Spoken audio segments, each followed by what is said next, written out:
اس مطالبے کے اس وقت سب سے بڑے مدعی جو ہیں وہ خود وزیر دفاع خواجہ آصف ہیں، جن کا کہنا یہ ہے کہ جنرل فیض کو سیاست میں مداخلت سے لے کر حکومتی شخصیات کو دباؤ میں لانے کے ہر قدم میں جنرل باجوہ کی مکمل سپورٹ حاصل تھی۔ انہوں نے مزید کہا کہ جنرل فیض جنرل باجوہ کی مرضی کے بغیر کچھ نہیں کر سکتے تھے۔ پھر وزیر دفاع مزید کہتے ہیں کہ جنرل باجوہ نے موجودہ آرمی چیف کی تعیناتی روکنے کے لیے ٹیک اوور کرنے کی دھمکی دی تھی۔ خواجہ آصف اس سے پہلے بھی کئی بار کہہ چکے ہیں کہ قوم برسوں فیض حمید اور جنرل باجوہ کے بوئے ہوئے بیجوں کی فصل کاٹے گی۔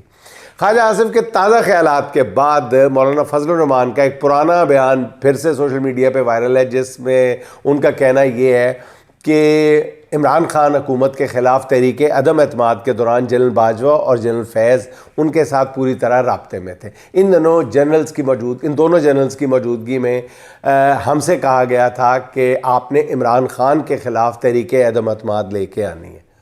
اب ذرائع کا یہ کہنا ہے کہ نون لیگی قیادت چاہتی ہے کہ فیض حمید سے شروع ہونے والے احتساب کو اب جنرل باجوہ تک پہنچایا جانا چاہیے، اور سوشل میڈیا پر دیکھا جا رہا ہے کہ پہلی بار نون لیگ ایسا بیانیہ لے کر آئی ہے جس میں عام لوگ بھی ان کے ہم آواز ہو رہے ہیں۔ لیکن میرا نون لیگ کو مشورہ یہ ہے کہ اتنا تیز بھاگنے کی ضرورت نہیں ہے۔ جنرل فیض کو ملنے والی سزا کا مکمل فیصلہ ابھی ریلیز نہیں ہوا، ابھی کسی کو یہ بھی نہیں پتا کہ انہیں کن کن الزامات کے تحت سزا ہوئی ہے، اس لیے کوئی بھی رد عمل دینے سے پہلے مکمل فیصلے کا انتظار کر لینا چاہیے۔ ناظرین، جنرل فیض حمید کو ملنے والی 14 سال کی سزا کے بعد اب ہر زبان پہ ایک سوال ہے کہ اب ان کے ساتھ کیا ہوگا، کیا اس سزا پر عمل درآمد ہوگا یا انہیں کسی سطح پر معافی مل جائے گی؟ اس بارے میں کورٹ مارشل کے دوران جنرل فیض حمید کے وکیل میاں علی اشفاق نے BBC سے گفتگو کرتے ہوئے کافی ابہام دور کیے ہیں۔ ان کا کہنا یہ ہے کہ جنرل فیض حمید کے کیس میں 90 سے زیادہ سماعتیں ہوئی ہیں، انہوں نے 3 سے 12 گھنٹے یومیہ اپنے موکل کے ساتھ گزارے ہیں۔ میاں علی اشفاق بتاتے ہیں کہ جرہ میں پوچھے گئے 8000 سوالوں میں سے 8 سوالوں کے جواب بھی ملزم کے خلاف استغاثہ کے گواہ نہیں دے پائے۔ یہ کیس ہم نے 100 میں سے 100 نہیں بلکہ 1000% جیتا ہے، تاہم یہ عدالت کا فیصلہ ہے اور ہم اس فیصلے کا احترام کرتے ہیں۔ ہمیں امید ہے کہ ہم اس سے اگلے فورم میں اپنا موقف رکھیں گے اور انصاف حاصل کرنے میں کامیاب ہو جائیں گے۔ ناظرین، یہ جنرل فیض حمید کے وکیل کا موقف ہے، ظاہر ہے وہ اپنے موکل کے حق میں ہی بات کریں گے۔ ایک سوال یہ بھی ہے کہ سزا ملنے کے بعد جنرل فیض حمید کو کسی خصوصی جیل میں رکھا جائے گا یا انہیں عام قیدیوں والی جیل میں منتقل کیا جائے گا؟ اس بارے میں ابھی کسی بھی جانب سے واضح بات نہیں کی جا رہی، البتہ خیال ہے کہ انہیں کسی ہائی سیکیورٹی زون میں پابند حراست رکھا جائے گا۔ اس بارے میں معروف صحافی محمد مالک کا کہنا یہ ہے کہ ایک اطلاع یہ ہے کہ شاید ادارے کی جانب سے یہ مشورہ آیا ہے کہ فوجی افسران یا دیگر لوگ جن کو آرمی رولز کے تحت سزائیں ہوتی ہیں ان کو سویلین جیلوں میں نہ رکھا جائے۔ دوسری بات یہ چل رہی ہے کہ ایسی جگہ پر آپ ان لوگوں کو بھی لا سکتے ہیں جو بہت ہائی پروفائل سزا یافتہ ہوں، جو ہائی پروفائل سیکیورٹی رسک ہوں۔ ایک بیانیہ یہ بھی بن رہا ہے کہ عمران خان کا اڈیالہ میں ہونا بہت زیادہ ہائی پروفائل سیکیورٹی رسک ہے، یعنی صحافی محمد مالک صاحب کا خیال ہے کہ ایک نئی جیل بنائی جائے گی یا کسی جگہ کو جیل کا درجہ دے کر ان تمام قیدیوں کو وہاں منتقل کیا جا سکتا ہے جسے ریاست ہائی پروفائل سیکیورٹی رسک سمجھتی ہے۔ جن لوگوں کو ظاہر ہے کہ ان کا اشارہ جو ہے وہ عمران خان کی جانب ہے۔ اچھا ناظرین، اسلام آباد میں گزشتہ روز علماء کنونشن منعقد ہوا ہے جس میں فیلڈ مارشل عاصم منیر صاحب نے بطور مہمان خصوصی شرکت کی ہے۔ اس علماء کنونشن میں مختلف مکاتب فکر کے سینکڑوں علماء شریک تھے، مگر ان میں مرد میدان ایک بار پھر حضرت مولانا علامہ طاہر اشرفی ثابت ہوئے، جنہوں نے سب کو یقین دہانی کراتے ہوئے کہا کہ جناب مدارس کے 30 لاکھ طلبہ جو ہیں وہ آپ کے ایک حکم کے منتظر ہیں۔ مئی میں آپ نے وہ کر دکھایا تھا جس سے دنیا پریشان ہے۔ ممبر و محراب کل بھی آپ کے ساتھ تھے، آج بھی ہیں، آئندہ بھی ساتھ رہیں گے۔ علامہ طاہر اشرفی کے علاوہ بھی کنونشن میں شریک علماء نے کافی جذباتی خطاب کیے، مگر اس کنونشن کے حوالے سے مفتی منیب الرحمان نے جو تبصرہ کیا ہے وہ کوئی زیادہ خوش کن نہیں ہے۔ مفتی منیب الرحمان کہتے ہیں کہ مجھے کسی نے بتایا کہ کل فیلڈ مارشل نے تقریر میں کہا ہے کہ کیا پاکستان کو مدارستان بنانا ہے، تو ہم کہیں گے حضور بنانا ہے، لیکن آپ کو کیا پریشانی ہے؟ کیا مدارس حکومت کے خزانے سے کچھ مانگ رہے ہیں؟ یہ حساب ان سے لیں جن پر قومی خزانے سے اربوں خربوں روپے خرچ ہو رہے ہیں۔ قبلہ مفتی منیب الرحمان کے لہجے اور الفاظ کے چناؤ سے لگتا ہے کہ وہ زیادہ خوش نہیں ہے۔ ایک تو وہ خود کنونشن میں شریک نہیں تھے، دوسرا کافی عرصے سے ان کے پاس کوئی سرکاری عہدہ نہیں ہے، اس لیے اس تلخی کی وجہ بخوبی سمجھ آ جاتی ہے۔ مفتی منیب ہی نہیں، مفتی تقی عثمانی صاحب بھی علماء کنونشن میں موجود نہیں تھے، اور سب سے بڑھ کر خود کو علماء کا وارث قرار دینے والے مولانا فضل الرحمان کو بھی علماء کنونشن میں نہیں بلایا گیا۔ پتہ چلا ہے کہ مولانا فضل الرحمان نے مدارس میں خطابات کا ایک پروگرام بنایا ہے جہاں وہ اپنے سیاسی اور مذہبی خیالات کا کھل کر اظہار کرنا چاہتے ہیں۔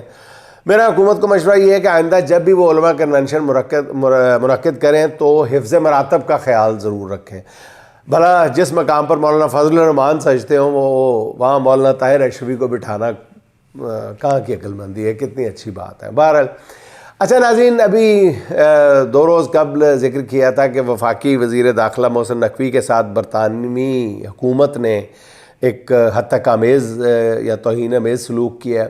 برطانوی وزارت خارجہ میں ہوتے ہوئے ہمارے وزیر داخلہ محسن نقوی صاحب کی گاڑی کی بہت توہین آمیز انداز میں تلاشی لی گئی ہے۔ اب کچھ لوگ کہتے ہیں جی کہ وہاں پہ ہر بندے کی تلاشی لی جاتی ہے، لیکن جب ہم نے ذرا کھنگالا ہے اس بات کو تو پتہ چلا ہے کہ وزراء داخلہ کی یا جو سینئر منسٹرز ہیں مختلف گورنمنٹس کے، ان کی گاڑی کی اس انداز میں تلاشی بہرحال نہیں لی جاتی۔ کچھ لوگ کہتے ہیں کہ نہیں جی لی جاتی ہے اسی طرح ہی۔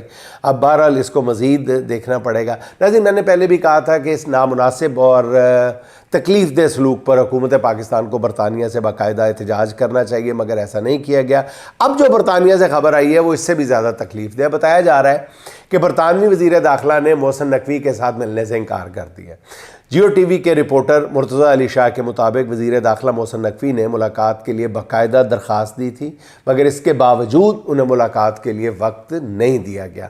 اور یہ جان کر اور بھی دکھ ہوتا ہے کہ برطانیہ کی وزیر داخلہ کوئی اور نہیں، پاکستانی نیاد شبانہ محمود صاحبہ ہیں، اور ان سے اس سلوک کی توقع نہیں کی جا سکتی یا نہیں کی جانی چاہیے۔ البتہ اب پتہ نہیں شبانہ محمود نے ہمارے وزیر داخلہ کے ساتھ ایسا سلوک کیوں روا رکھا۔ سفارتی آداب نہ صحیح، وہ اس بات کا خیال کر لیتی ہیں کہ ان کے اپنے وطن سے آنے والا وزیر داخلہ ان سے ملنے کی باقاعدہ درخواست کر رہا ہے۔ میں سمجھتا ہوں کہ اس توہین آمیز سلوک اور رویے پر حکومت پاکستان کو برطانیہ سے ضرور احتجاج کرنا چاہیے۔ اچھا ناظرین، خبر یہ ہے کہ صحافی سوراب برکت جن کا ایک کیس میں ریمانڈ ختم ہوتا ہے تو انہیں کسی اور کیس میں گرفتار کر کے ان کا ریمانڈ لیا جاتا ہے، جس سے اندازہ ہوتا ہے کہ ان کی جلد رہائی کا امکان کم ہے۔ اس پر جموں و کشمیر عوامی ایکشن کمیٹی نے سوراب برکت کی رہائی کے لیے 16 دسمبر کو احتجاج کی کال دی ہے۔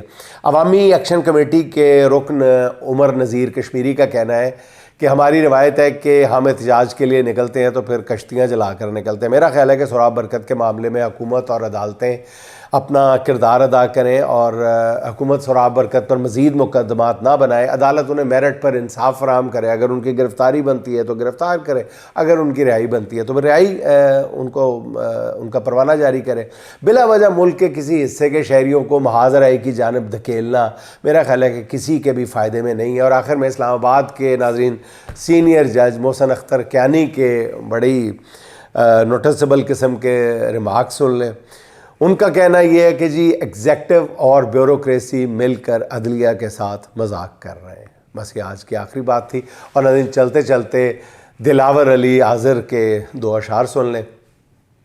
فائدہ کیا ہے زمانے میں خسارہ کیا ہے، فائدہ کیا ہے زمانے میں خسارہ کیا ہے، خاک ہو جائیں گے ہم لوگ ہمارا کیا ہے، جیتنے والوں کا ہم کو نہیں کچھ علم کہ ہم، جیتنے والوں کا ہم کو نہیں کچھ علم کہ ہم، ہار کر سوچتے رہتے ہیں کہ ہارا کیا ہے، دیکھ عمر رواں خواہشیں رہ جائیں گی، دیکھ عمر رواں خواہشیں رہ جائیں گی، تم گزر جاؤ گی چپکے سے تمہارا کیا ہے، تم گزر جاؤ گی چپکے سے تمہارا کیا ہے۔